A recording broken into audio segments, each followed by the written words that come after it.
পড়ুয়াদের স্বাস্থ্যের কথা ভেবে বিশেষ খাবার পরিবেশিত হলো নেতাজি বয়েজ প্রাইমারি স্কুলে। মিড ডে মিলের সঙ্গে কাস্টার পেয়ে খুশি পড়ুয়ারা।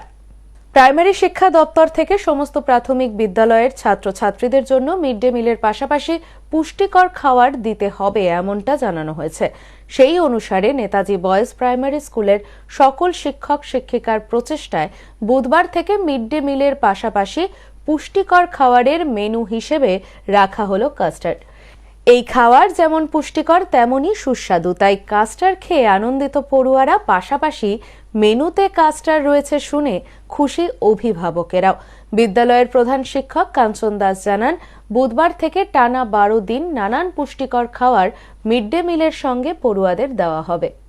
মিড ডে মিলের পাশাপাশি সেই যে এক্সট্রা অর্থটা আসছে সেই টাকা দিয়ে ওই ডিম, ফল, চিকেন এইসব খাওয়ানোর কথা বলা হয়েছে। আজকে আমাদের এই পাশে যে সকল শিক্ষকরা বেরোচ্ছে এরা নতুনভাবে একটা চিন্তা করলো যে যদি নতুনত্ব ছাত্রদের আনন্দ দেওয়ার জন্য এবং পুষ্টিকর কি খাওয়ানো যেতে পারে, তখনই আজকে ভাবনা হলো যে আমাদের কাস্টার্ড, এখানে আমুল দুধ, 8 রকমের বিভিন্ন রকমের ফল, পুষ্টিকর ফল, সেগুলো দিয়ে সকাল থেকে রাঁধুনি এবং এই বিশেষ করে এই শিক্ষকেরা কাজু কিশমিশ সব দিয়ে অক্লান্ত পরিশ্রম করে এই জায়গাটাতে এসে আজকে আমরা ছাত্ররাও যথেষ্ট আনন্দিত, গার্জিয়ানরা খুব খুশি একটা নতুনত্ব খাওয়ার